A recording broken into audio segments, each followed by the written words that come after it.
The Buccaneers Observer. This is Ralph Phillips. Well, we got our new offensive coordinator, and it's the one everybody wanted. He was top of the list. he was on everybody's list. You know the guy that couldn't do anything with all the talent at Atlanta on their offense except beat us. Yeah, that guy. He's now our guy. Zac Robinson is now the offensive coordinator for the Tampa Bay Buccaneers. He was previously the offensive coordinator for the Atlanta Falcons. He was fired this offseason along with head coach Raheem Morris from the Atlanta Falcons. So there we go. We got our guy. We can all celebrate. Man, there's so many people wanting so many different people. Mike McDaniel being the top one. But we got what we got. We got Todd Bowles and Zac Robinson. I don't know. I mean, it could work. I mean, I'm not saying... I know. He comes from the same Liam Cohen tree anyhow, right?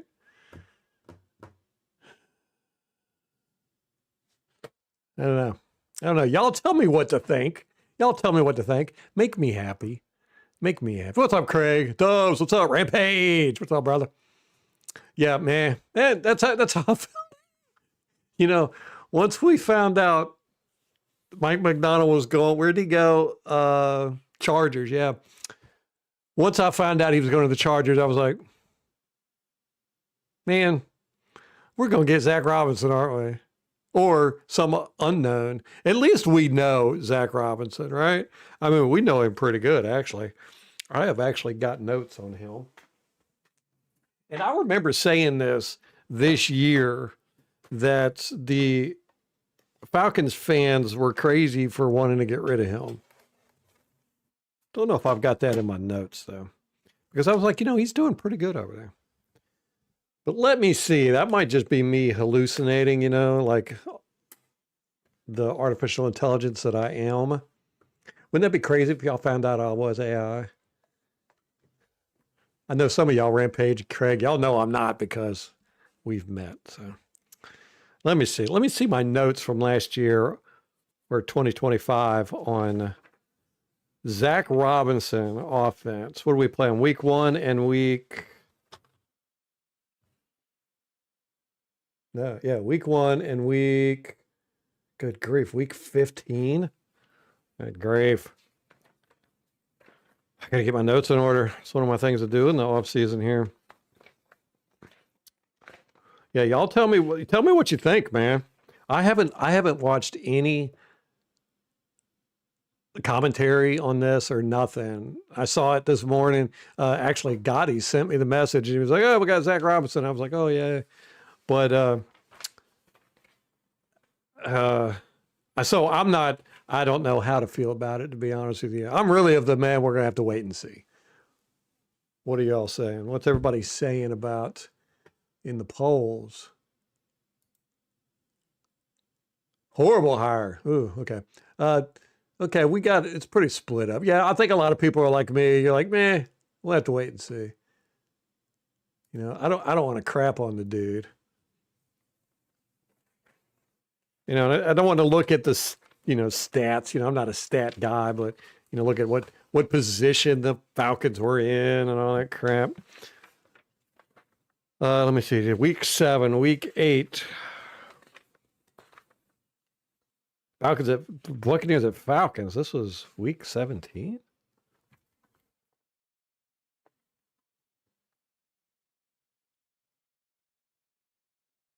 Oh,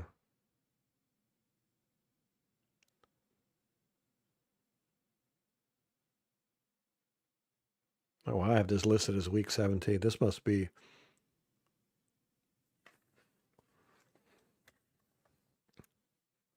All right. This is week 1. Okay, week 1. Give me Misses pass defense. Mike Evans.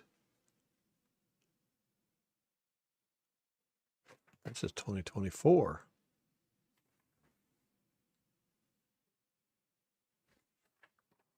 I don't know. I thought I had written some stuff down about Zac Robinson. Here we go. Here's week 5. Or week 15. Okay. Let me see. The blitz, uncalled penalties. Charlie Werner. Werner is a good blocker. Busted coverage. Our front, missed tackles, both called, both in the timeline, uncalled penalties. Nope, didn't have anything on here. I had to go back and look at the transcripts.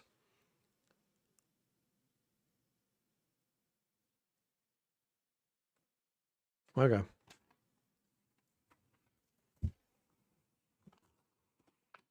So, Zac Robinson, the good thing about it, though, is he's probably really angry at the Falcons. And we know Baker Mayfield is. Did y'all see that X post? Some reporter for the Browns made a statement about the Falcons hiring Stefanski or whatever. And Mayfield jumped in and was like, yeah, the dude never reached out to me when I got treated like garbage there, kicked to the curb. So I'm going to be looking forward to playing him twice a year. I was like, oh, that was pretty good. So, the Falcons, they're building enemies, right? So we got that. Zac Robinson, I guarantee you he's very pissed with the Falcons and the organization. So we've got the offense coordinator's pissed. And, really when it comes down to it, and this is something that we kind of forget. I forget about it all the time. Really what matters is just beating the people in your division. That's what matters. That's if you can sweep your division, that's 6 games, and you want to beat your division because you're going to most likely end up on top of your division. That's automatic playoffs. And plus, fans, I like to see us beat, our division opponents. So, maybe there's a little bit of that behind the hiring, Falcons have been whooping up on us really since Robinson's been there. So, maybe I don't know. I'm scrambling here. Help me out. What are y'all saying?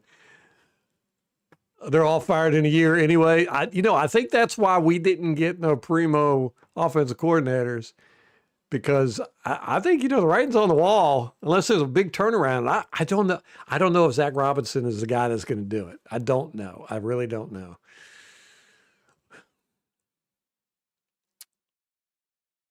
Right. Yeah, Craig. Yeah, the good part here is maybe Zac can let Bowles know how he torched his defense consistently. Yes.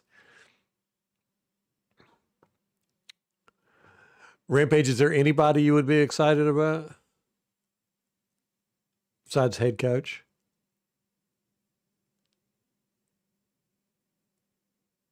Cousins and Penix are statues, G-Dubs. Yeah. Well, Penix, I thought he was okay. I didn't feel like he was a franchise quarterback. Franchise quarterback.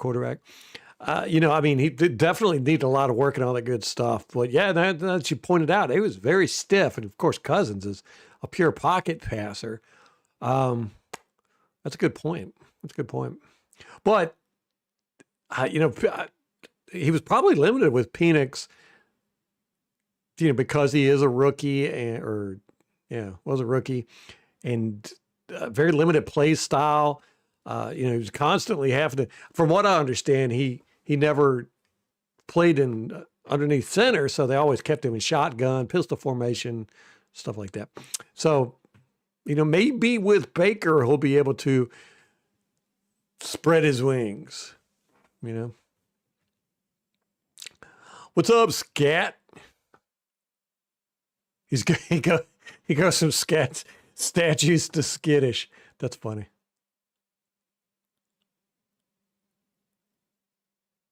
Yeah. Well, G-Dubs, I'll tell you what, if I go to a game here in Charlotte next year or this coming up year, I'll let you know. Maybe we can hook up and go to the game together.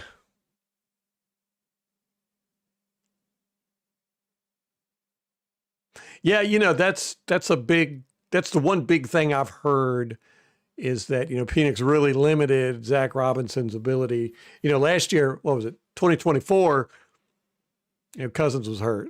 And then last year, starting Penix just didn't work out well and all that good stuff. But, at the same time, as a coordinator and a coach, you got to get around that stuff. There's stuff like that's going to always happen. You can't use that as excuses.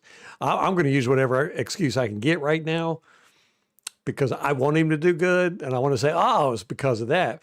The Falcons are very happy with us getting Zac Robinson. They are thrilled to death. Oh, man. I was going to show you the forums and stuff, but anyhow, they just think it's funny. They're like, Todd Bowles must really want to be fired. And they're like, did they hire Zac Robinson on purpose? Baker's going to have to get his revenge out of the pistol formation. Oh, my gosh. They are thrilled to death because they couldn't stand Zac Robinson. The Atlanta fan base could not stand him. They couldn't stand Raheem Morris either. So it'll be nice if he does come in and just lights it up. You know what I'm saying? For one, it would really piss off the Falcons fan base. So I'm all for that.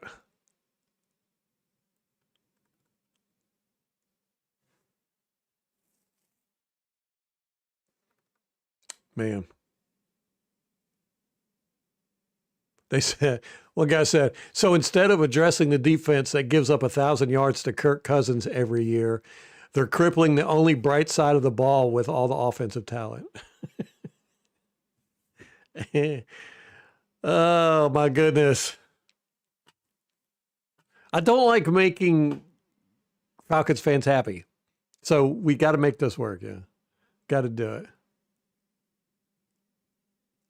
What's up, Joe? I know. The problem is the head coach and defensive coordinator, which we still have. Yeah. I mean, Jason Light has really got to knock it out of the park with drafting and free agency this year, just to make it so that there's no more excuses for Todd Bowles. And we got to do something about our injuries. I think it's a mindset.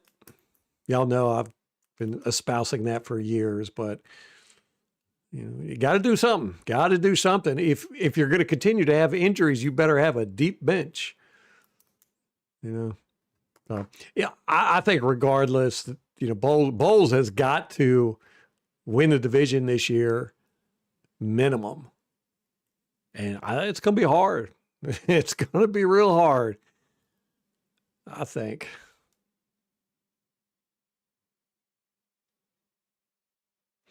He liked Zac Robinson's run game.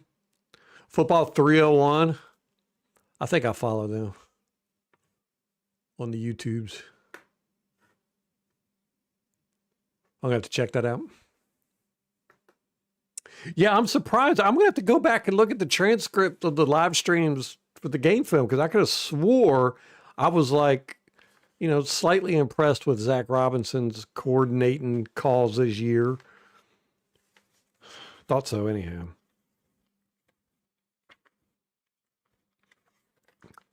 Don't have it in my notes, though.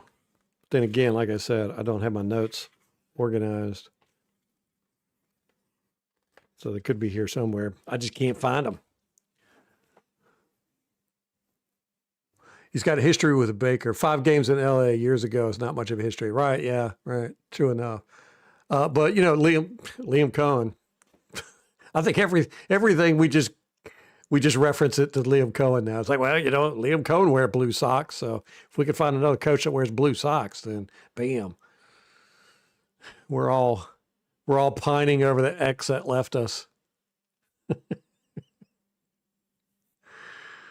uh, yeah, right. Yeah, Joe. I did. I think the offense was a scapegoat this year. Now, granted, it was a step back, but it wasn't disastrous. Defense is disastrous. It's every game. I mean, I can't remember the last time that the defense won us a game. I mean, I'm sure they did, but it's definitely not a bright spot. I think the defense needs more retooling than the offense did. And I kind of felt bad. Y'all know how I felt about Grizzard. I thought he was okay. Definitely, he's better than Canales, not as good as Liam Cohn. He was like getting right in between the two of them. I think another year would have probably done him good.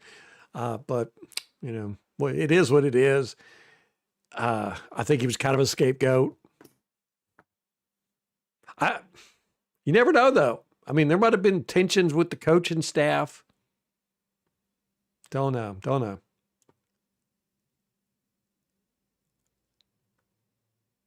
Yeah, they run or they did with Atlanta, like a pure zone blocking run game.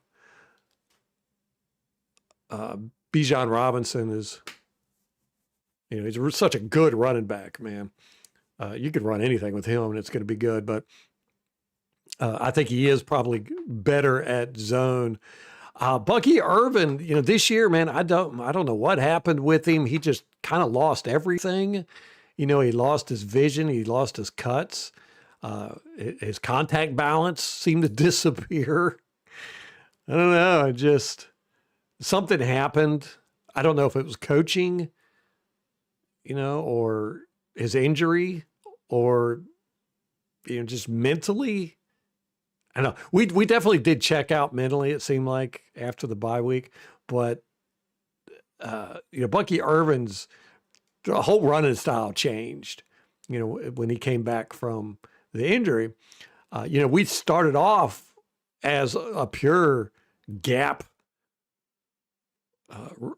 run offense, and then we switched, and I need to go back and look and see when it was. I want to say it was week 7, but we switched and started running zone a little bit. And then towards the end of the year, that's when we were running zone majority. It was very strange. I can't ever recall and seeing a team do that before, but, so we changed our run blocking mid-year. It might have been due to the injuries or whatever, but, I felt like we were doing good with the gap blocking, but anyhow. So we don't know what Zac Robinson's going to do. With Atlanta, he was strictly zone. So it'll be interesting to see with our offensive line coach, running game coordinators and all that, if he's going to stick with pure zone blocking scheme.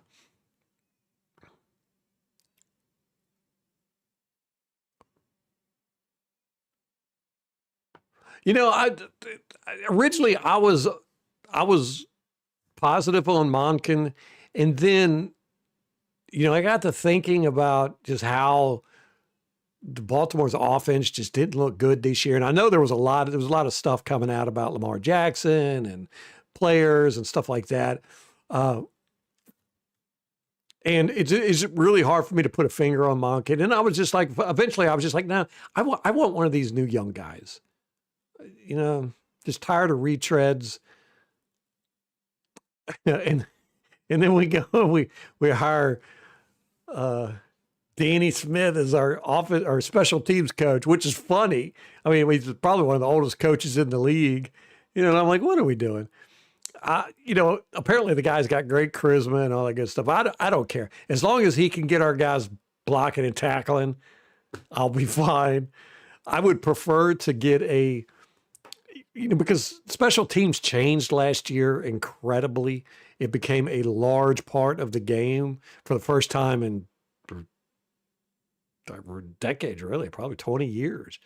And I think that the teams that can figure out how to work with this new system are going to have a leg up on everybody. It's like, McVay tried to do it at the beginning of the year, and then he was just like, we can't figure it out. So for the rest of the year, we're just going to kick the ball in the end zone. And he was giving up 15 yards every kick by doing that. And he was just like, we're just going to have to deal with it. I think Carolina did a pretty good job with it, but I hadn't really gone around the league and looked at special teams to see who is being innovative. I think that's what we need is an innovative mindset. But as long as Mr. Chewing Gum can get our guys to block and tackle, I'll be fine. Because that was our huge problem last year. Oof. Man, that was bad.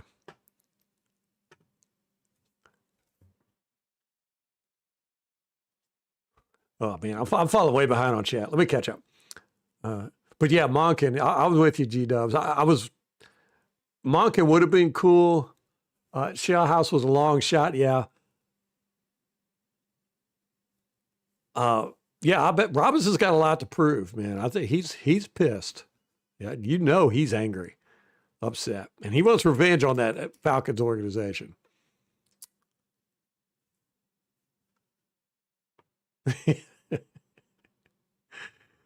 I know. I love Baker, man. Getting on Twitter talking crap to a coach.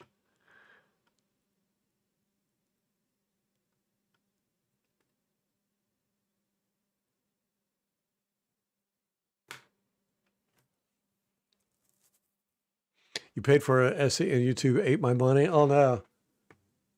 Well, here. I'll put you on screen. Maybe they'll see it. Give Marty his money. The Cleveland Falcons. I don't understand that pick. I really don't, Joe. I mean, I don't know. I don't know.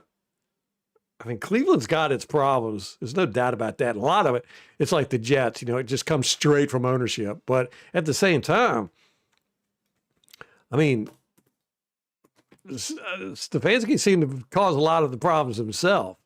The whole quarterback carousel situations, the fight with the offensive line stuff. I don't know. I hope he crashes and burns in Atlanta. Burgess Meredith from Rocky. Hey, where's Tom at? There. Hey, Tom. When we hired the special teams coach, I was like, that guy, he reminds me of you so much, Tom. I was like, that is Tom. We got Tom as our special teams coordinator. Baker looked like a butthurt baby with that tweet.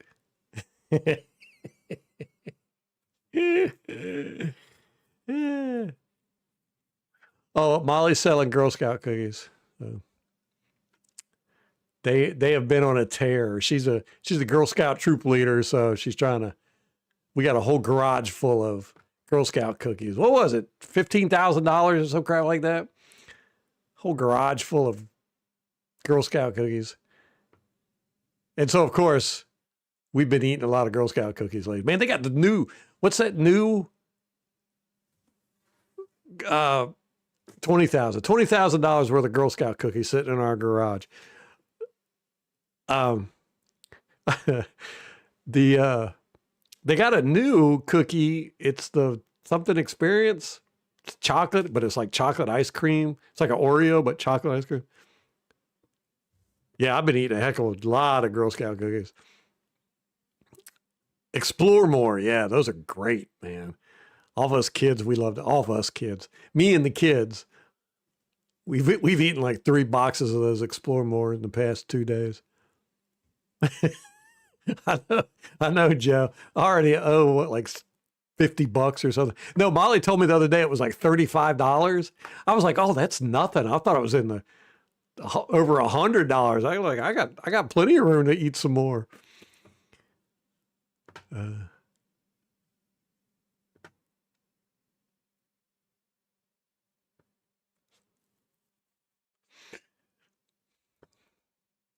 Yeah, Rampage. I heard he likes to chew a lot of bubble gum. Who is it that who else? Pete Carroll. Chewing bubble gum. I've thought about doing that. Chewing bubble gum. I always liked chewing bubble gum. But yeah, he's a big bubble gum chewer. Rondé Barber was talking about him.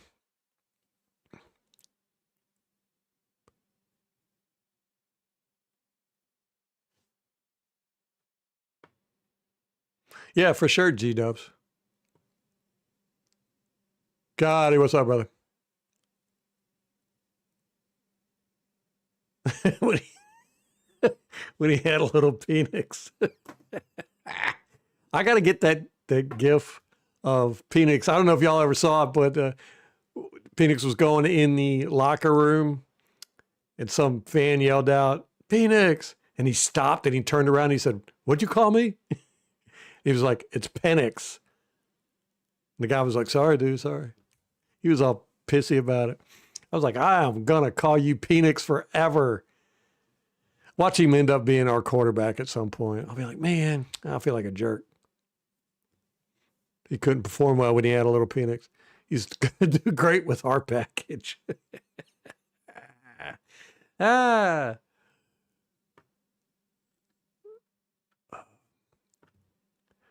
Glazers stay cheap.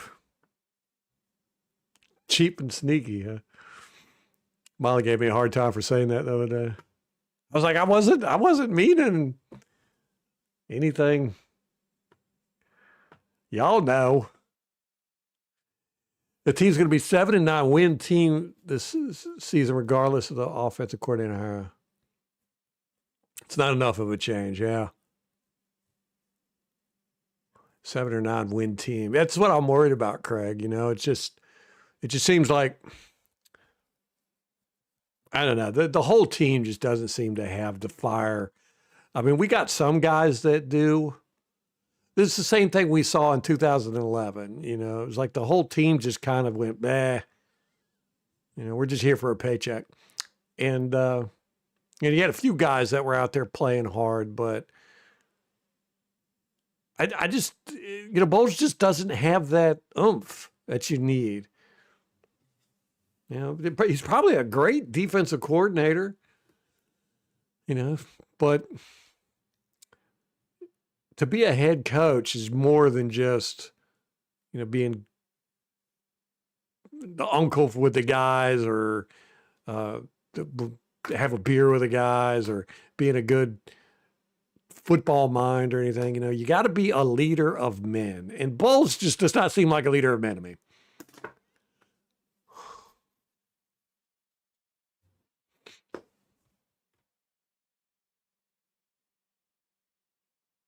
Yeah, just play something simple.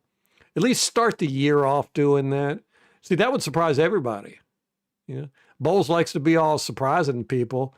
Start the year off with simple stuff and gradually ease into the doctoral program, you know. That would be fine with me.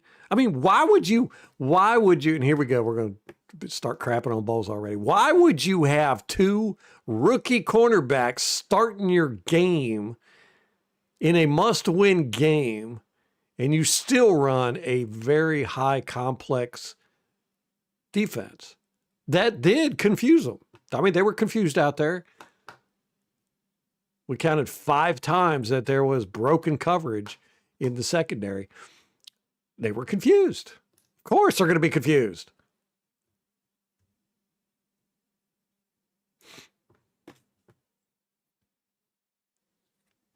I mean, even when you even have Rondé Barber saying the same things that we've been saying for years, you know, it's just eventually maybe he'll hear it and go, okay. I thought it was great that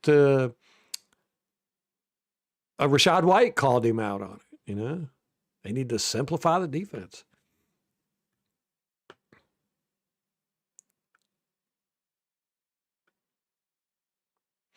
The first Saints game last year. Yeah. That was right. That was, gosh, it was that long ago that the defense won us a game. Huh. That's horrible. I don't like that as a Buccaneers fan. I like my defense, man. I like my defense. It was so weird, you know, when we had Tom Brady.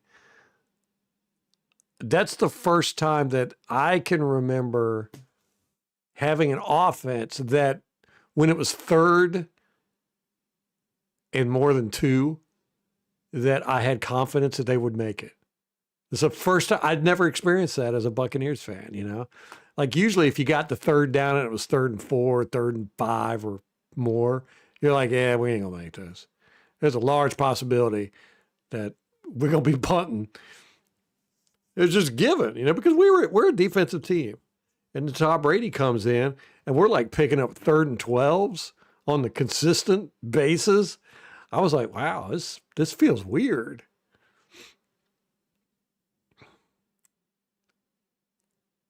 You think it was the injury, G-Dubs?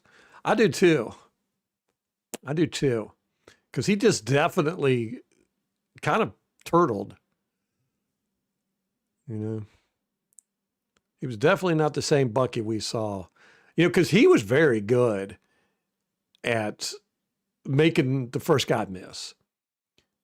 You know, I mean, we opened up a lot of holes for him last year. I mean, a lot of holes. But, you know, we had holes for him this year. He just wasn't really good at picking them. But he always made the first guy miss, you know. Spinning or juking or just outrunning them. And he didn't even try this year. You know, he just kind of put his shoulder down. There's so much about his running style that was disappointing this year. And I had him on my fantasy football team too. Gosh, I got destroyed. I tell y'all I was the Sacco this year. That's never happened to me. I'm blaming it on having a baby. I even told my commissioner, I was like, yeah, I don't even plan on placing this year in the playoffs. I'll always go to the playoffs because, you know, I just not going to have time to focus into this. And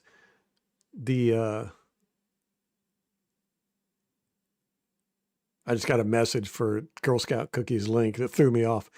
But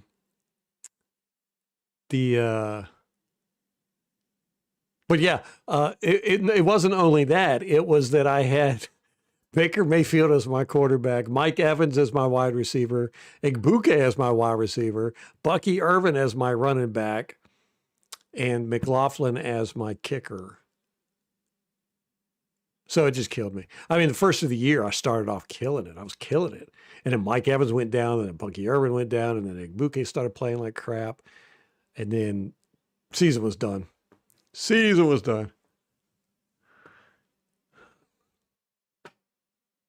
Yeah, they said that Bucky did not handle the injury very well mentally. Hey, Kate, what's up? Is O'Keefe coming back, you think? Do you think that he's free agent this year, right? Think we're going to re-sign him?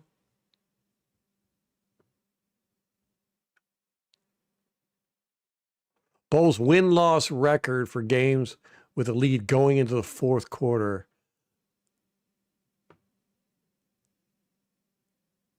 Bucky's drug problem. Oh, is that what it was, Craig?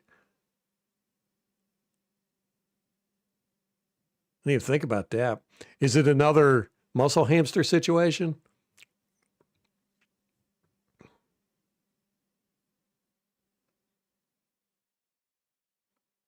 Feeney and Jordan.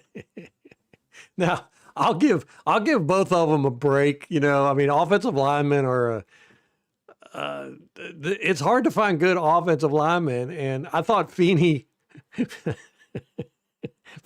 Feeney did play bad. He was definitely our weakest link this year. But he had some games that he played good. I think he's got potential. I really do. Same with Jordan. I mean, either one of them, I don't feel like are bad offensive linemen. They just need reps. It's like you look at Cody Mock. His first year, he was bad. He was worse than both of them put together. But he's gotten better. So it's Feeney and Feeney and Jordan. I'm not gonna knock them, man. I love offensive linemen. I love offensive, defensive linemen, trenches. I love watching them. That's where all the fun stuff happens. And Feeney was definitely an issue this year, but I think he's got potential. I think he's got potential to be a good backup.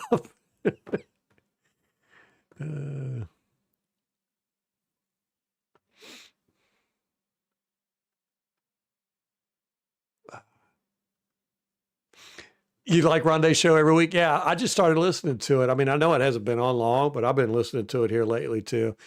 He does bother me a little bit with his speech style.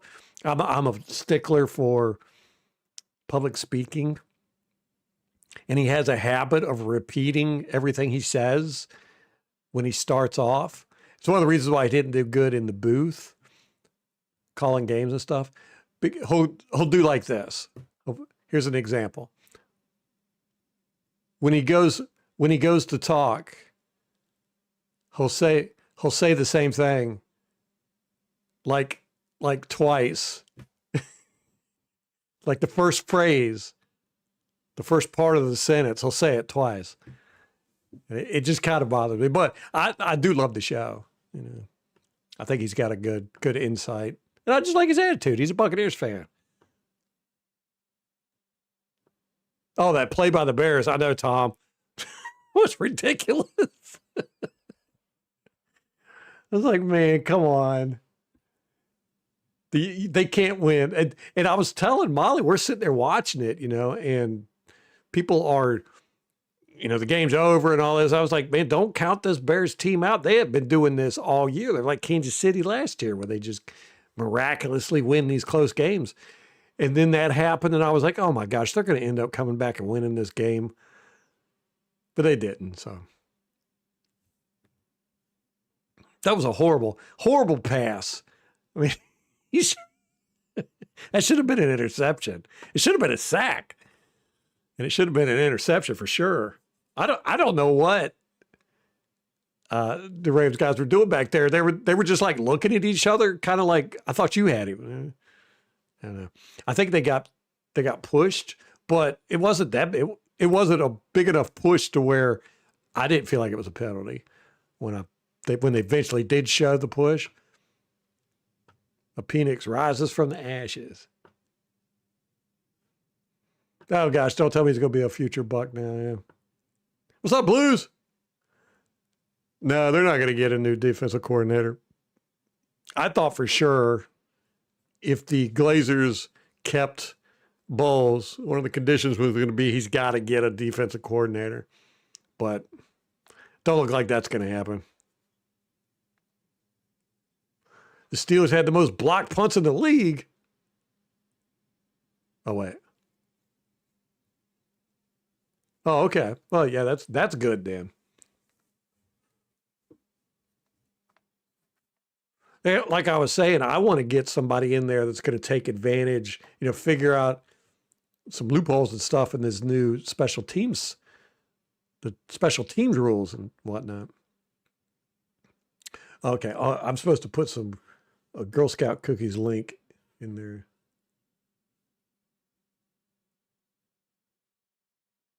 Do you want me to put the link in the chat?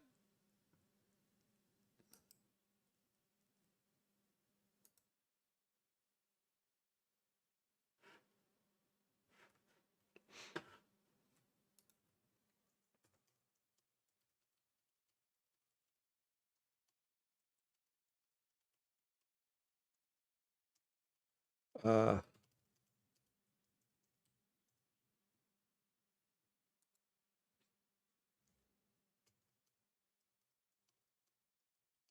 uh,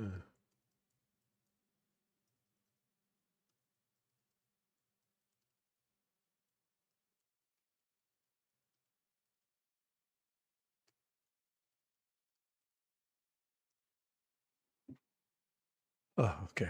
I keep falling so far behind in the chat, man. But you know, like I was saying with Danny, as long as he gets the guys blocking and tackling, I'll be happy. Just get us average special teams. You know, it was the same. It wasn't as bad under Arians, but our special teams under Arians, and I'm not talking about field goal kicking, but just, you know, punting and kicking and returning and all that was not good. And Arians flat out said he didn't give a crap about special teams. If it was up to him, they wouldn't even have special teams. But it's there. And I mean, why not, as a coordinator, especially if you're a special teams coordinator, Try to be unique and figure stuff out to try and, beat the other team. I don't get it. I'm never any good at it. I mean, it's a third of the game. Give it the respect it's due. But, as long as this guy, it'll be cool if he does, do some press conferences and he's all energetic and he gets the guys all riled up and all that good stuff. That'd be fun. And if we had some trick plays, that'd be cool too.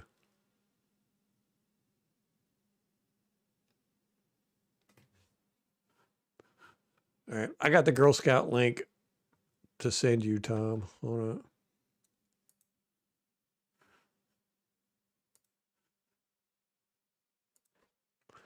It's distracting me. Molly's like, sorry, I didn't mean to distract you.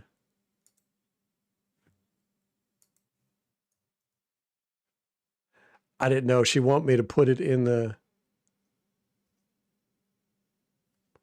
She wanted me to put it in the chat, so I'm just going to send it straight to you. Okay, I'll send it to you.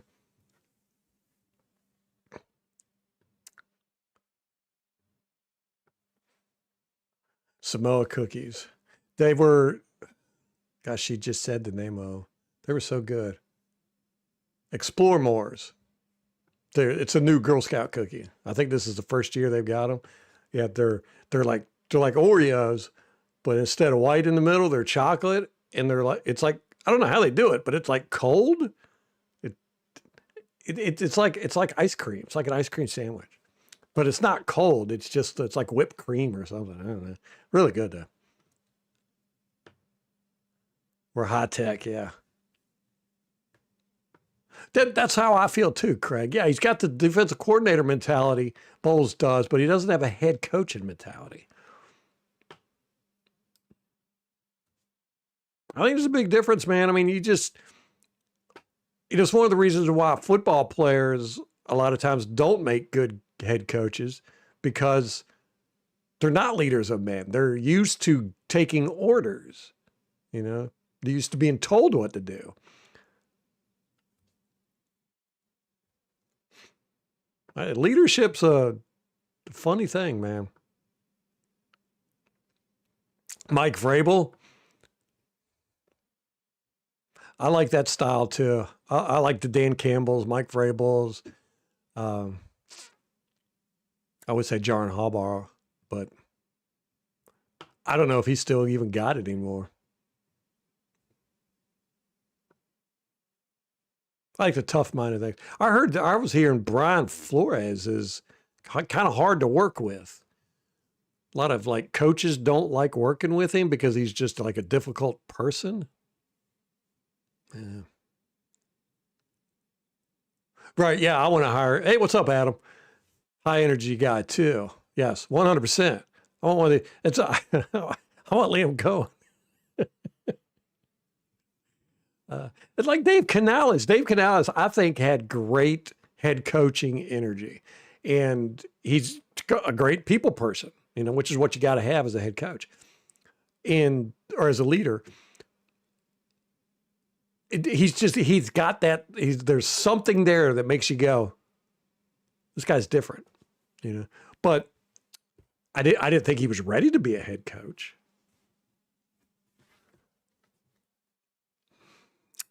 But that's what I want. I want a guy that's, he's good at press conferences. He's good with working with people. He gets the guys energized. The guys talk about him in a great light. When the guys get up there and they give their press conferences, I want to see them all hyped up too. Because your leadership always trickles down. Even if you don't like the leadership, you still pick up qualities. And, if you've got a coach like a Tony Dungy or a Lovie Smith or Dirk Cutter or a Todd Bowles, you're going to get players that get up on the podium and they're doing the same thing. They're like, well, we went out there and we gave it our best and we didn't quit, and we're moving on to next week. We just got to execute better. And just bleh. And that's how they play on the field. Rondé's one of us now. Yeah. They had less walkthroughs, yes. Right. And teach the fundamentals, man. I think Bowles and his coaches just totally skip over tackling and blocking and, ball security and trying to get the ball out, punching the ball out and stuff. I mean, you see guys like Winfield and Levante, you see them trying to rip the ball out. But other than that, and that's the thing, we have so many different styles on our defense, styles of everything, tackling, shedding blocks, the way that everybody runs, you could tell there's no unifying voice that's like coaching everybody how to do the fundamentals.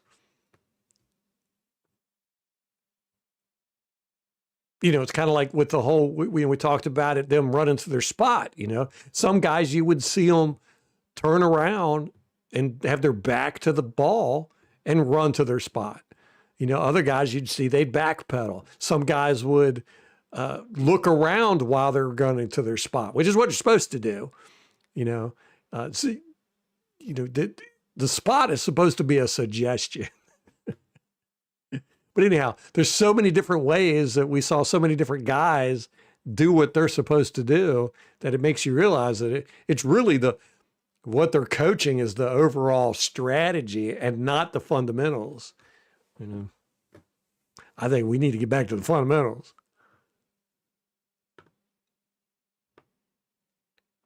Two thin mints with a Samoa in the middle, man. That sounds good. A third and punt. Yeah. Talking about the Buccaneers' old offenses. G-Dubs, you got a jersey and drafted him in fantasy. Well, you're the reason why. You are the reason why he collapsed, man.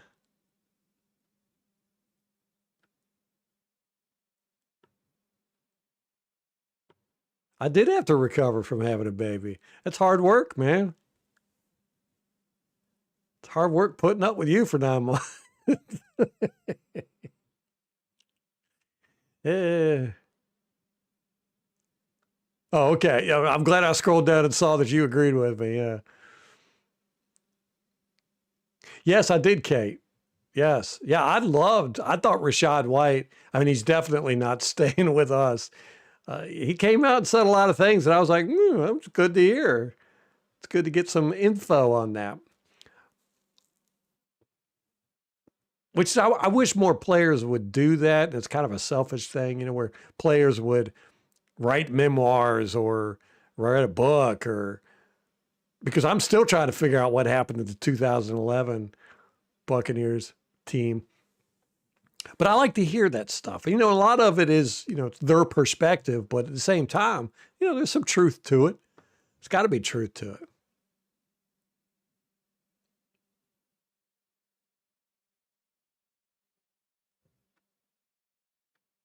Did Rachaad say that about Robinson? I don't remember that. Yeah, he said that there was too many mouths to feed on offense.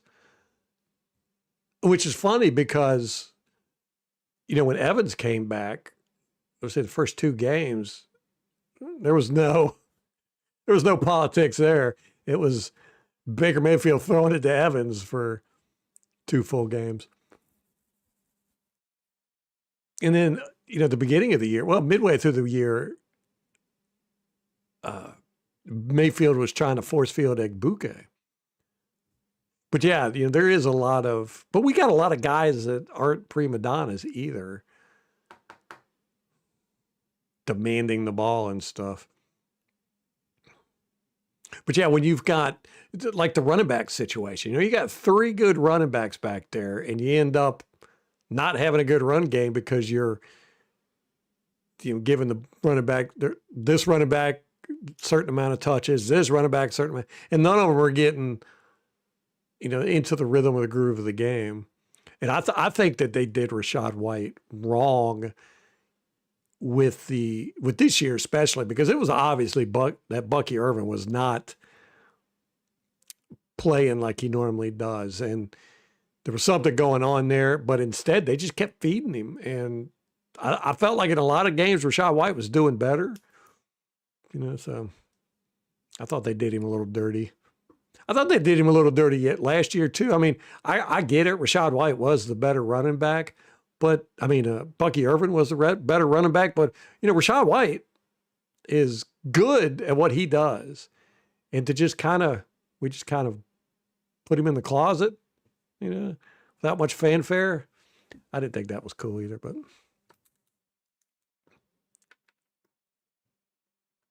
The Bulls have been like that too. Yeah, Chicago going to die of heart attacks up there.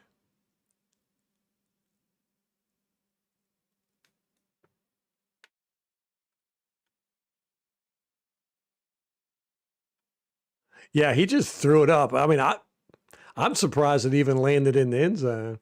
That Bears pass.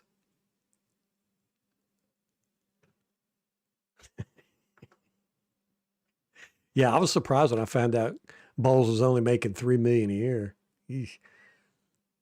And like I said, they're dealing with Manchester United too, with that whole head coaching situation over there. So they were probably just like, we'll deal with Bowles next year. I don't know. To me, there's no way you could watch this team in the latter half of the season, especially the last few games, and go, yeah, we need to bring Bowles back. This was just it was injuries or it was weather or whatever. No, it was bad. It was just bad all the way around. Special teams sucked, offense sucked, defense sucked. Players weren't trying hard. I mean, there were some, but there was a lot of them that were just kind of out there collecting their paycheck. And that's all head coach. That's all head coach stuff.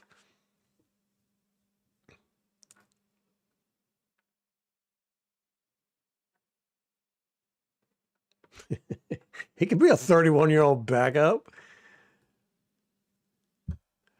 Man, I don't care. You got to have good backups, right?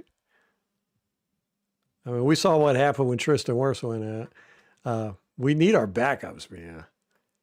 Especially on this team. Backups are really important because everybody's getting hurt all the time.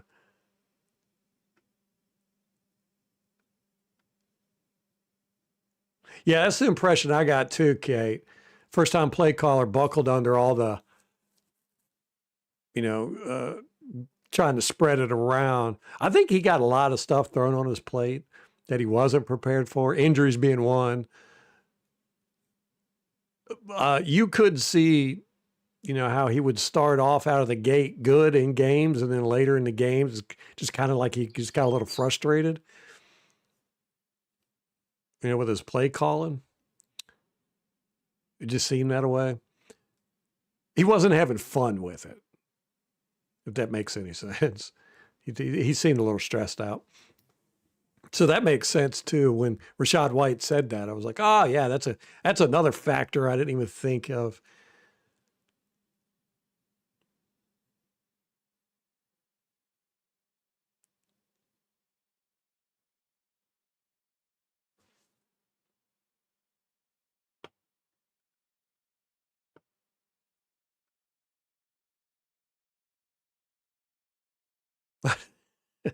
Duval. Yeah. I know. I can't stand him, but I miss him at the same time. It's just like an ex.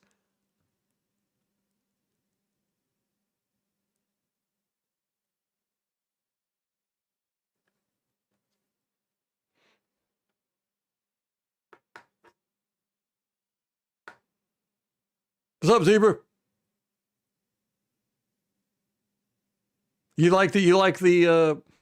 See what I did there? That's what Rondé does all the time. You like the offensive offensive coordinator? Let me see. What are we doing on we're still at the majority of people are, man, we'll have to wait and see. Second places was hoping for someone else. The very good hire and horrible hire are equal at 11%. Okay, so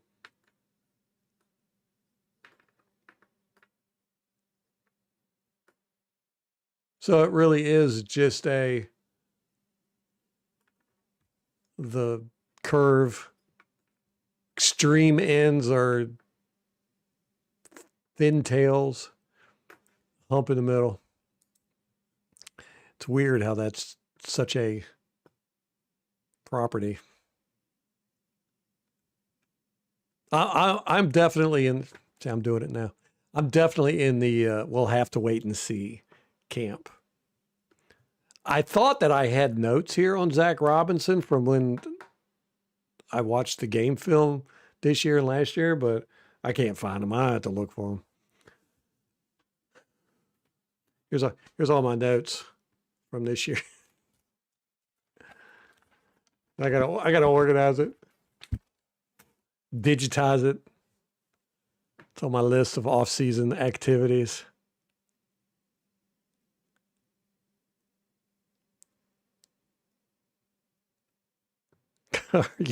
Our unified tackling technique was diving for their shoelaces. We got that one down. Yaya's the best at that, man. Actually, no, he's the big alligator roll guy. I can't stand alligator roll tackling. I can't stand it. But yeah, we do have a lot of shoestring tacklers shooting for them shoestrings, man. Rolling the ball carrier towards the first down markers and stuff.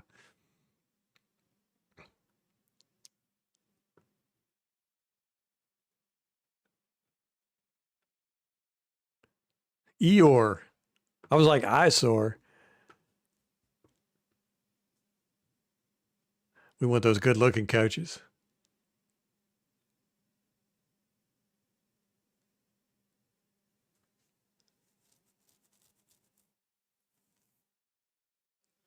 Yeah, right? Yeah, he is like an ex, man. You're like, I can't stand him, but I miss him. I can't believe he did that to me. I'll take it back. I could change. Yeah. What can we do as an organization to get you back? Oh, that's funny. Yeah. We had draft parties last year. Adam. I think we did. I know we did the first night. I think we did the second night too. Don't think we did third night. Can't remember.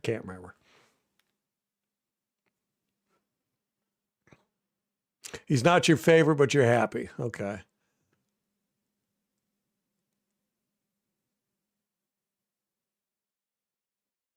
Right. Yeah, Kate. I mean, that's probably one of the a very good reason why I think they got Zac Robinson. That and also, he knows the weaknesses and strengths of the Falcons offense, so that'll help Todd a little bit if we'll listen to him. But also, he's very angry at the Falcons organization and he's going to want revenge. So I think between those three things, it could be a good hire. Could be a good hire.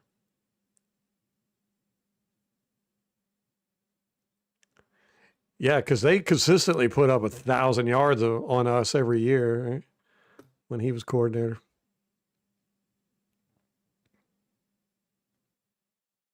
Yeah, that's true, Zebra. That's true. That's why I'm of the mindset of we just got to wait and see. Got to wait and see. I'm not going to start calling for the guy's head for sure or say it was a horrible hire, although the Falcons fans are laughing at us right now.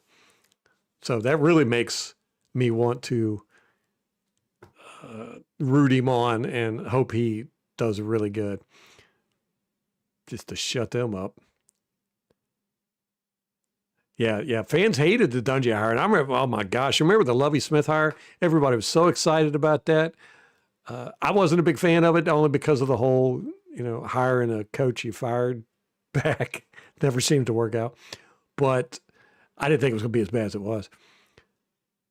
But yeah, remember there was all kinds of articles written up about how awesome it was going to be. And then the Buccaneers website actually even did the 100 Years of Lovey or 100 Days of Lovey series. Oh my gosh, there was so much fawning over him. And boy, what a disaster that turned out to be. Yeah, so it's obvious that the fan base, the wisdom of the crowds does not apply to fan bases. Let's put it that way.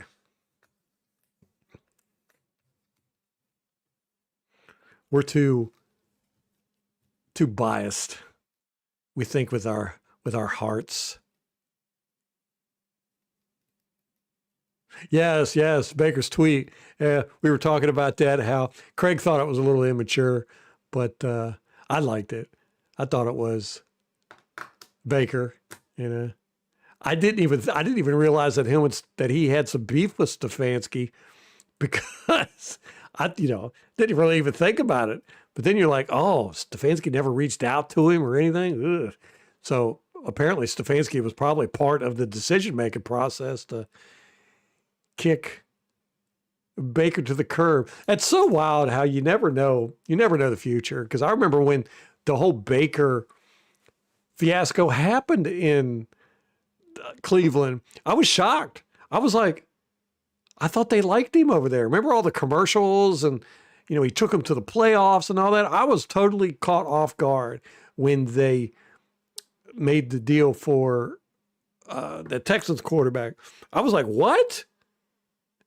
And then, they basically just cut Baker. And I was like, what in the world? I had no idea. I had no idea about any of that. I don't follow the Browns. And then, a couple years later, he's our franchise quarterback, man. It's like, it's so wild how things work. You just never, ever know.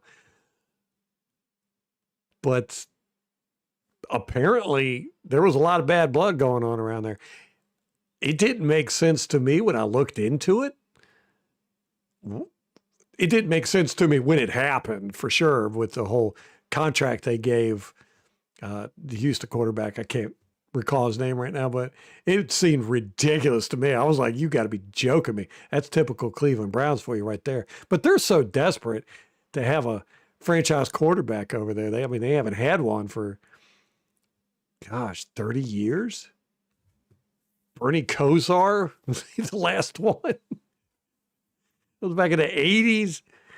But I was totally surprised. So I didn't know any of that stuff. But, thinking back on it, you're like, yeah, I guess Stefanski was part of the kicking Mayfield out of the room group. Or at least Baker feels that way. Yeah. Like, man. It's the only thing I'm excited about. Yeah, I feel the same way, Craig. Those Lovey years, those were tough years. They were hard to get through. And the hardest part was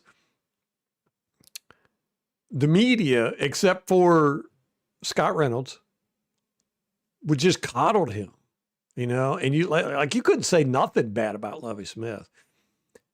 We did on the podcast, though. But, everybody else was just like, nah, he's basically the same thing. He's a defensive guru, defensive mastermind, he'll right the ship and all this. But it was hard to watch, man. It was hard to get through. Those were some tough years. Thank gosh it was only 2 years.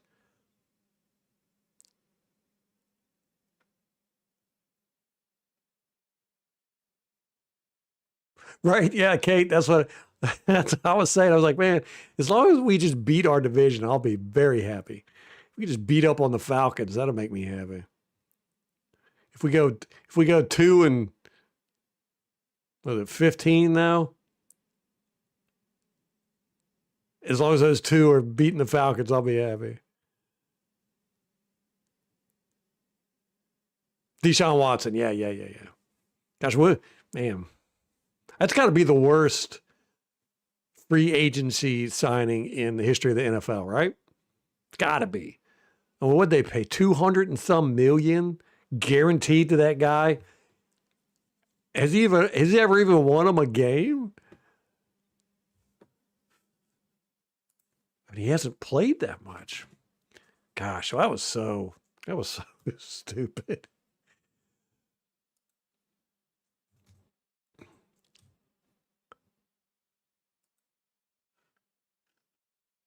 Okay, let me see. But Cleveland, he's played, gosh, he started 12, 19 games with them in 3 years. I didn't realize he'd played that much. And he's won 9 of them.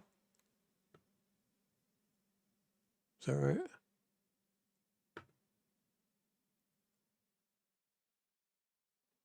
He's lost 10.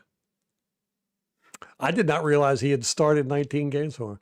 So every year he started 6 games for him, except last year he started 7. Wow.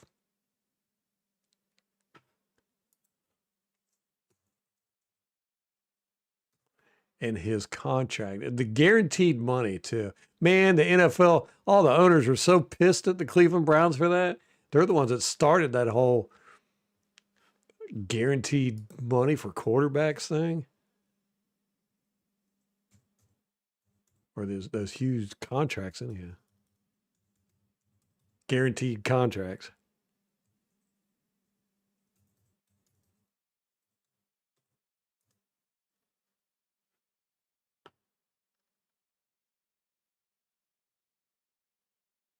$230 million guaranteed. 230 million fully guaranteed contract. That's $250 million they gave this guy to play 19 games and win 9 of them. Ah. And he's going to be, oh my gosh, he's earning 46 million this year, but his cap hit is 81 million. With a dead cap value of 131 million. Whoa. That's like half their salary cap. Whoa. That's incredible.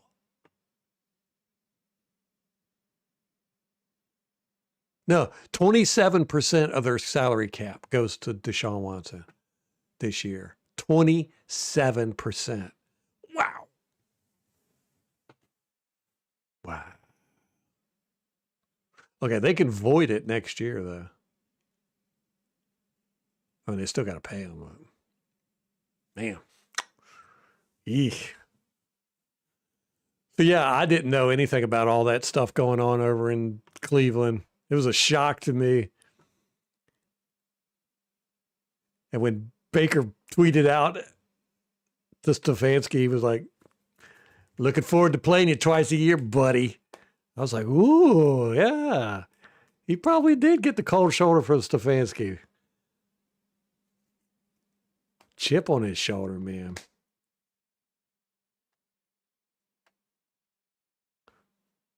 Yeah, they gave up a bunch of picks for him too, didn't they? Oh, man, gosh. How can ownership be so bad?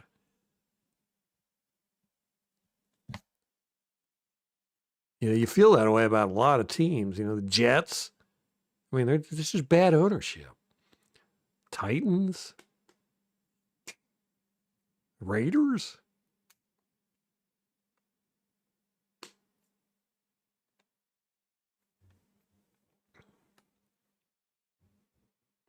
He must have some nasty photos of the Glazers. You know, yeah, good point, Kate. What even counts as nasty photos these days? That's a good point. What would be considered taboo now?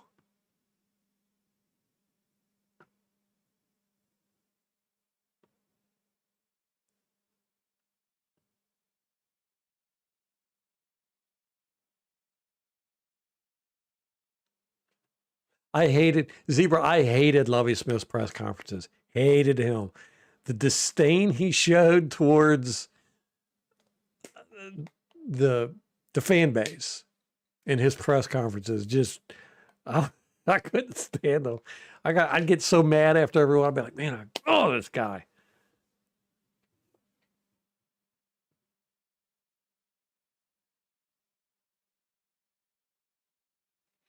Yeah. He never took accountability for that 2-14, did he? We're a 4-12 football team. Yeah, I remember the articles that were written when Shiano was hired. They said he's got a playoff caliber team. This is This team is playoff caliber. And it was. And then, when we didn't make the playoffs, of course, they crapped all over. The media hated Schiano because he hated the media. Or he didn't give them the deferential respect they feel they deserve. And then they did the same thing when we fired Schiano and hired Lovey. They said the same exact thing. Oh, this is a playoff-ready team. We got enough talent. We should be in the playoffs. And I didn't think so at the time. I was like, Schiano kind of got rid of all of our talent. I mean, we had some good players, but I didn't feel like we were playoff ready. But they said the same thing about Lovey Smith. And then when we crapped the bed, they didn't bring that up either. They weren't like, he had a playoff ready team coming in, and he really we ended up getting the first pick in the draft. Yeah. Yeah, they were way too soft with Lovey, I felt.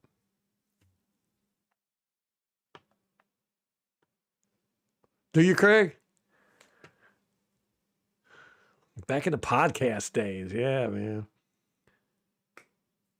I want to get back to doing the podcast. Kate wants to curb stomp him. She wants to put up at least 1,000 yards. Is that like per game or the year?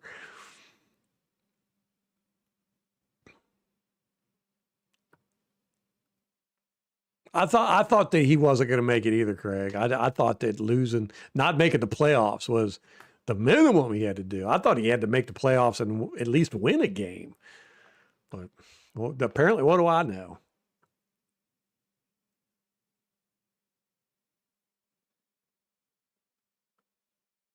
Zebra, I still have not watched that Amazon series. When I was sick and quarantined for 3 days, I was like, this is a great time to watch that. And I never did watch it. It's on my list, man. I'll get around to it. Videos of him assuming someone's gender. Oh my gosh. Yeah.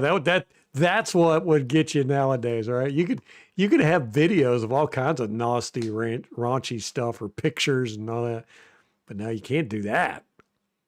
Can't misgender somebody.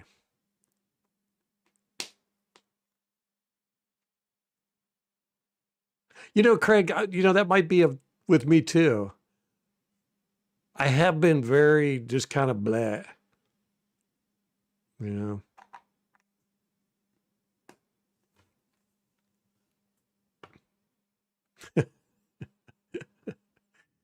Yeah, don't get yourself banned, Rampage. YouTube will come after you, man.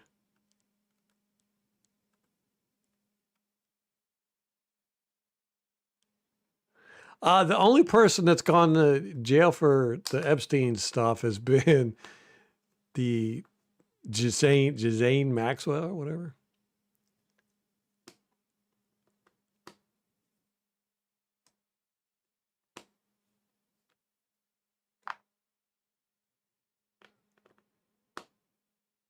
The Todd Bowles effect. The span of 2 months, we went from Super Bowl ready to, I hope our questionable offensive coordinator can help us reach the playoffs. Oh, no. I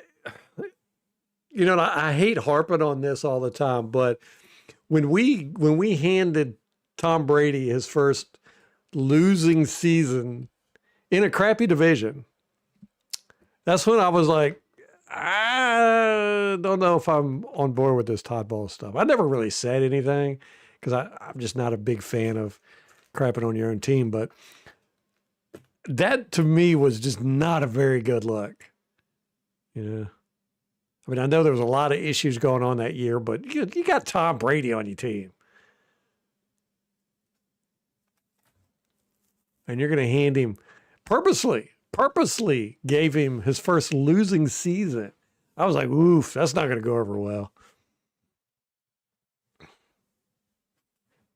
But I try to stay in the stick. You can't be negative about your own team, right?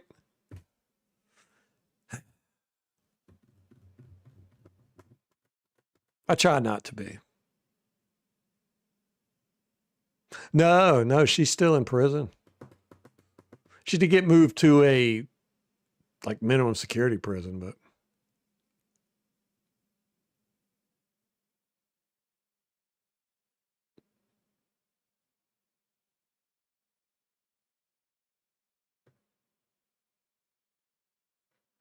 dang, Craig, tell us how you really feel. Pat, what's up, man?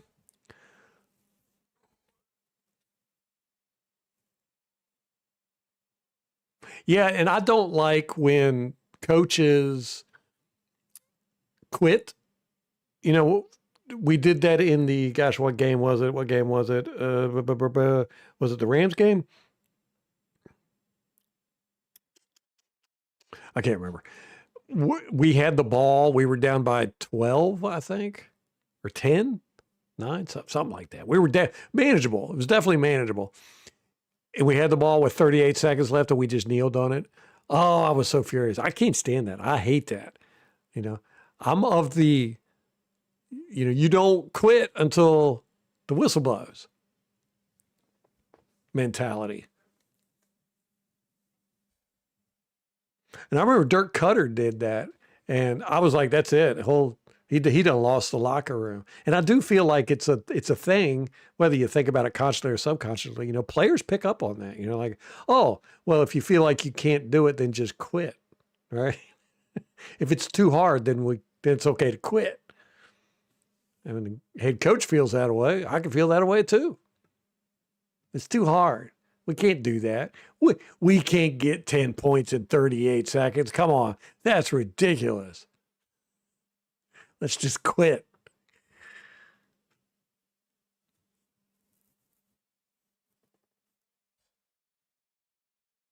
Oh, I get it. I'm behind you 100%, Rampage. I try not to. It's one of the reasons why me and Molly, when we started the podcast, we were like, we're going to try to be, because at the time, everything was negative. I think we started during the Shiano years, and it was just so negative. Everything was negative. And we were like, man, we need to put some positivity out there. So we try to keep it positive. Was hoping for someone else is catching up to, man, we'll have to wait and see.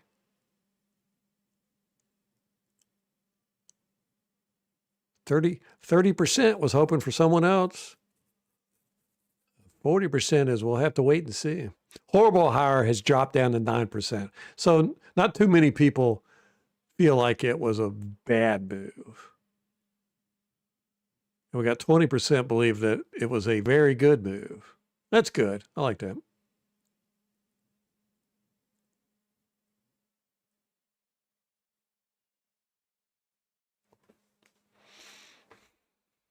I'm going to have to go back and look at the transcripts of those watching the game film and the live streams we did, because I swear I was pro Zac Robinson, and I was like, I don't know what the Falcons fans are so upset about him for, because he seems okay to me.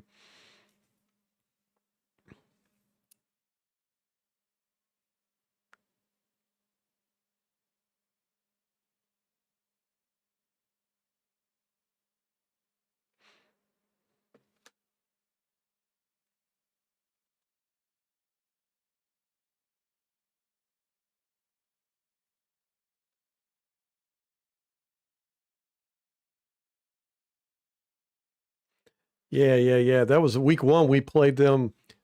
That's when we put Barton in at left tackle and changed the lineup right before the game. Buke had a good game. Winfield had a good game. McCullum had a good game. McLaughlin missed a field goal and an extra point. But Koo ended up missing the game-tying field goal.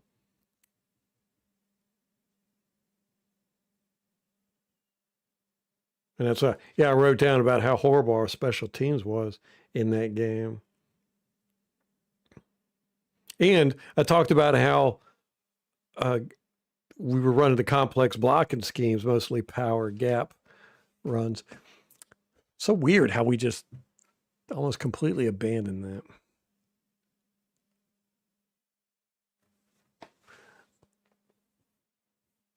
Yeah, I'm depending a lot on Gotti for my positivity right now. I don't necessarily feel negative, but I'm just very mad. It's like, another year. We can slug through this, right? And I was kind of excited last year, because Todd Bowles talked about how he beat his head up against the wall trying to figure out what happened with the secondary, and he said he figured it out and everything. I didn't see anything. The only thing I saw is we didn't blitz as much.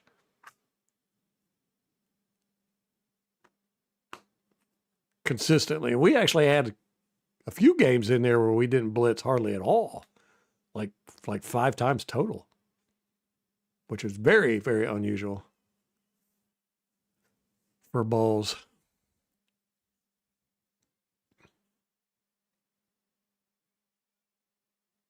Yeah, right. Yeah, Craig, I'm 100%.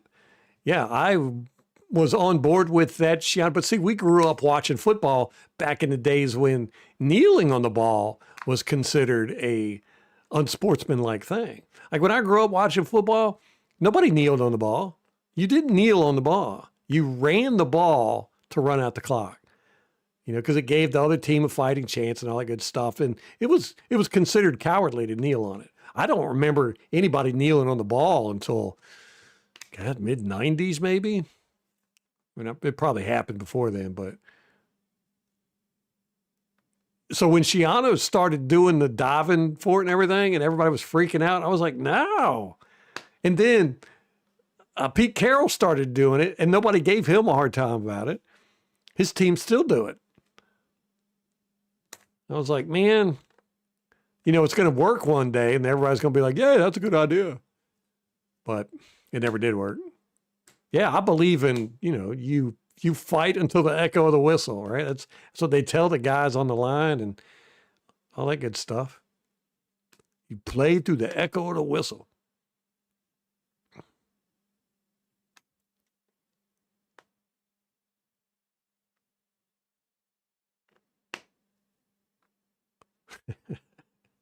You're betting on busts in the offseason.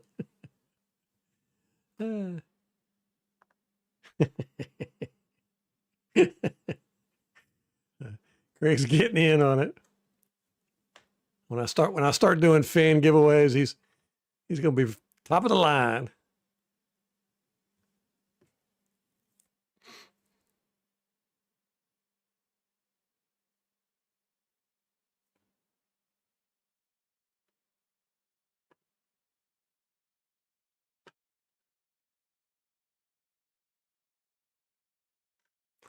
Okay. You got saved by the Commanders.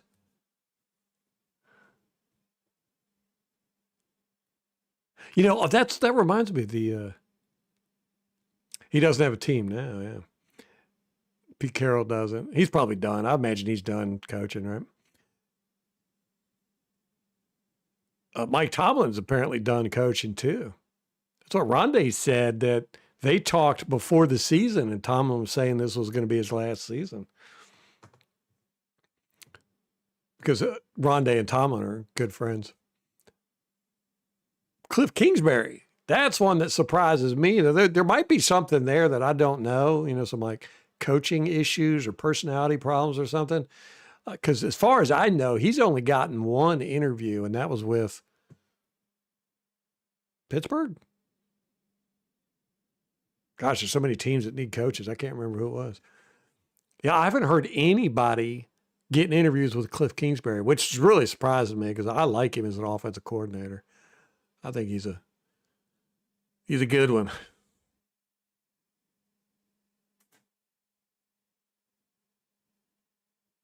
What do we got left? Let me see. As far as coaches go, we've got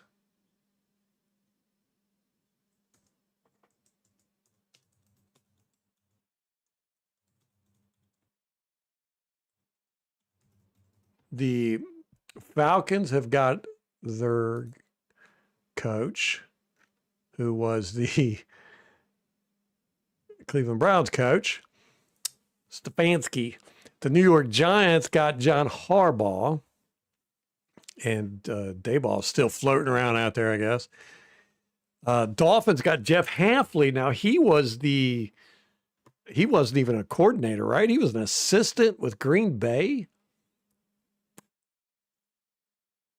who Rondé Barber talked about him as well. He was our quarterbacks coach during Schiano years. I didn't know that. I was like, wow. And Rondé Barber was like, oh, he's great. He's going to make a great head coach. I was like, huh, never even heard of him. But he wasn't a coordinator at Green Bay. He was an assistant somewhere. Oh, Titans got Robert Saleh. We're going to try that out again. Saleh, has he not learned his lessons not to go to these crappy ownership teams? You would think after doing a stint at the Jets, you would be like, no, I'm not going to the Titans. Eric Bieniemy's staying with the Chiefs. Arizona Cardinals are still interviewing. Nobody wants that job. They're up there with the Cleveland Browns as far as ownership. The Cardinals have interviewed, good grief. Here's their list of people they've already interviewed. Thomas Brown, Patriots, Matt Burke, Texas defensive coordinator, Jeff Hafley. Oh, no, Hafley was the defensive coordinator for Packers. I thought he was an assistant. John Harbaugh, Vance Joseph, the Broncos defensive coordinator, Clint Kubiak, Seahawks offensive coordinator, Mike LaFleur, Rams offensive coordinator, Raheem Morris, former Falcons head coach, Jesse Minter, Chargers defensive coordinator, Matt Nagy, Chiefs offensive coordinator, Robert Saleh, Arthur Smith, Steelers offensive coordinator, Chris Shula, Rams defensive coordinator, and Anthony Weaver, Dolphins defensive coordinator. Now, either they're being very picky, but more than likely, none of these people want to be coach at the Cardinals. Man, that is a long list. Oof. Okay, Ravens are still looking. They have talked to Joe Brady, Anthony Campanella, Brian Flores, who he just re-signed an extension with the Vikings as a defensive coordinator, but he could still leave for a head coaching job. He just can't leave for a defensive coordinator position now. Clint Kubiak, Mike McDaniel, Jesse Minter, Jim Schwartz. There's one. Now, see, I thought the Browns were going to put Schwartz in as the head coach. I thought they were going to do that immediately after they got rid of Stefanski. Davis Webb, Broncos quarterbacks coach. Wow.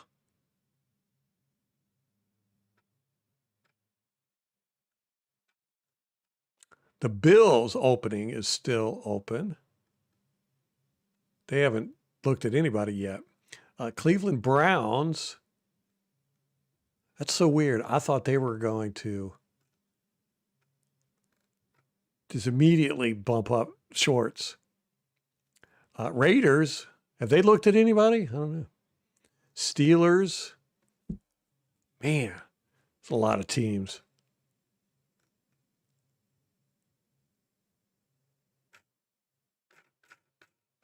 That is a lot of teams, man.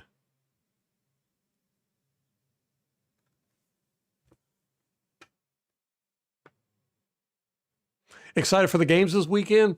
Yeah, a little bit. I like watching the Seahawks play. I think the Seahawks-Rams game is going to be really good.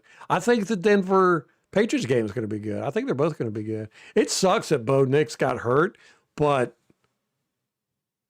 to be honest with you, I don't feel like Denver really depended on him a whole lot. So I think it's going to be interesting to see if who's it, Stidham, the new quarterback, if he's going to come in there and do well enough for them to win. I don't know. It's at Denver too, right? Yeah, because they were the top seed in the AFC. So that's a hard place to play, man.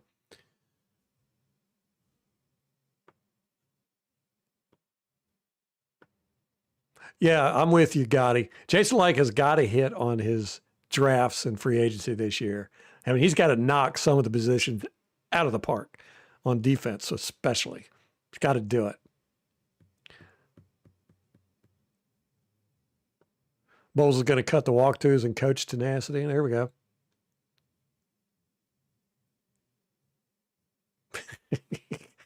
Well, I'll be eating crows when Bowles wins Coach of the Year. I would be happy. 100%. 100% I'd be happy. I'll eat that crow all day long. Go Raiders, Rampage. You had a tough year last year, Rampage.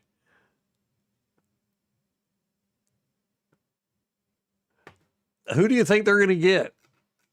I mean, what are they looking at? Gosh, they got so much to do over there. I mean, they need a quarterback, too. They're going to get Mendoza, right?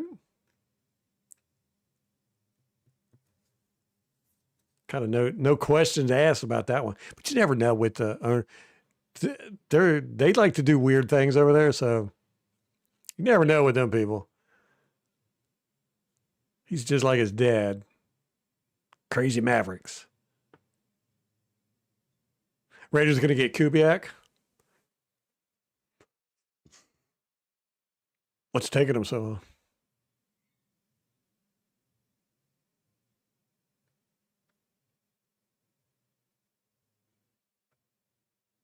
Harbaugh goes to the Bills. Which Harbaugh are you talking about? John Harbaugh's the Giants.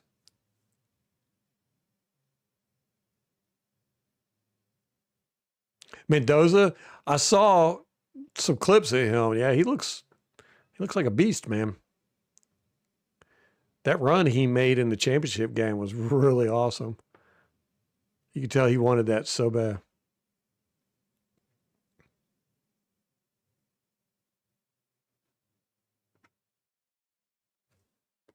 I'd really love to know what happened last year, Kate. Something happened, locker room wise, I think. You know, something happened because the team basically collapsed. I'd love to know what happened. And that's one of those things you just can't predict. You can't predict.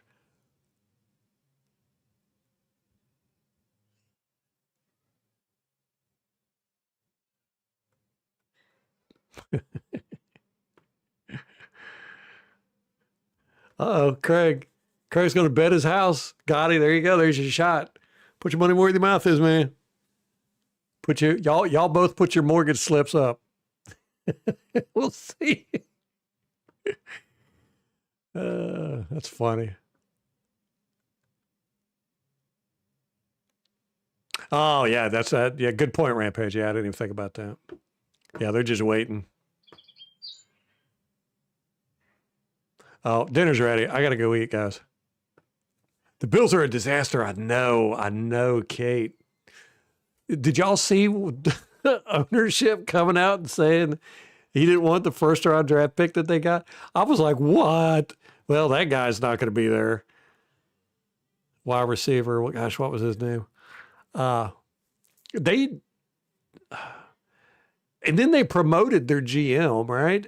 And he's just sucked. He can't get any talent there.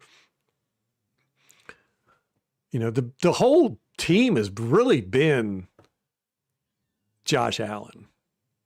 And he just can't seem to carry it during the playoffs. He's like Lamar Jackson. When you get to the playoffs, they just kind of freeze up. But hey, I don't hate them, but they ain't my team. Yeah, I think their window is done. I think they're going to implode.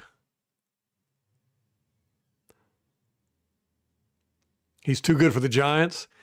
We'll see. I know Molly's always liked Harbaugh. She wanted us to get him.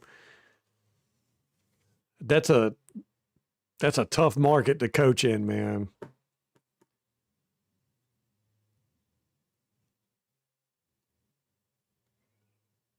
All right, yeah, I got to get out of here. Yeah, Josh Allen's not a football team. He can't do it all himself. Yeah. All right, guys. I appreciate y'all hanging out. We're going to start our draft series here in a few whenever I can get to watching some all 22. The poll end results were 44% said, no, 45% said we'll have to wait and see. They're kind of meh. That's exactly where I'm at. 28% said was hoping for someone else.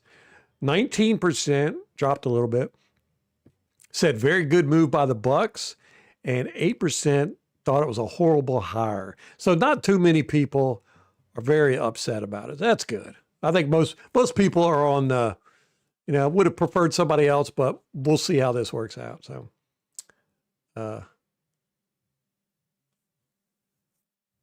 hey, man, yeah.